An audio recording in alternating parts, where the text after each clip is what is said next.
Cristiano Dorigo nel libro Acque Alte si parla di 7 giorni di un evento eccezionale che porta a una specie di lockdown, se così si può definire. Sì, per 6 giorni su 7 Venezia è invasa dall'acqua alta e in questi 7 giorni si dipana la trama del libro, appunto. Dove Venezia è lo sfondo, ma in realtà appunto all'interno c'è una storia complessa, divisa in giorno e notte per ogni giorno.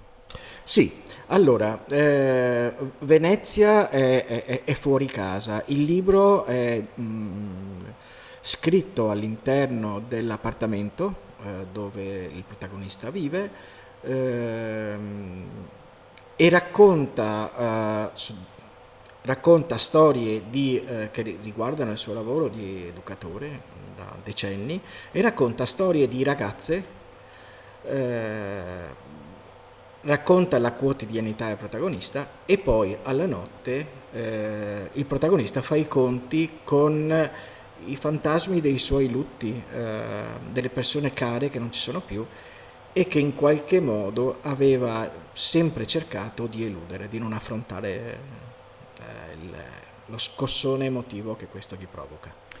Anche queste ragazze sono protagoniste, hanno un nome associato a un fiore ognuna di esse e sono comunque giovani che il protagonista ha avuto modo di conoscere bene.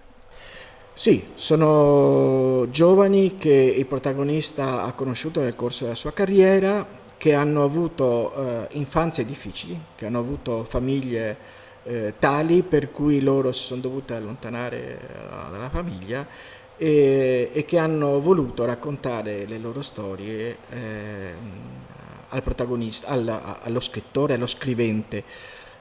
Sono scritte tutte in modo non assolutamente pruriginoso, non assolutamente scandalistico, ma il protagonista vuole raccontare anche la dolcezza e la normalità in storie che non sono affatto normali.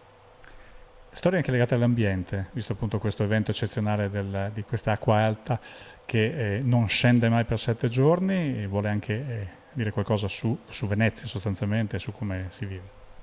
Beh, c'è uno sfondo, anche uno dei temi del libro ha uno sfondo, diciamo così, ambientale, nel senso che si immagina che dopo molti allarmi, con un'acqua alta crescente in città, non si sia forse voluto tener conto, di quanto questo poi poteva, come dire, diventare una tragedia, che poi è diventata, insomma, perché la città è stata invasa dall'acqua alta senza, cioè continuamente, senza mai scendere per ben 6 giorni e 6 notti.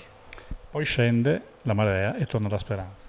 Scende la marea e il libro che racconta storie e risvolti emotivi piuttosto particolari, piuttosto intimi direi, al settimo giorno si apre alla speranza.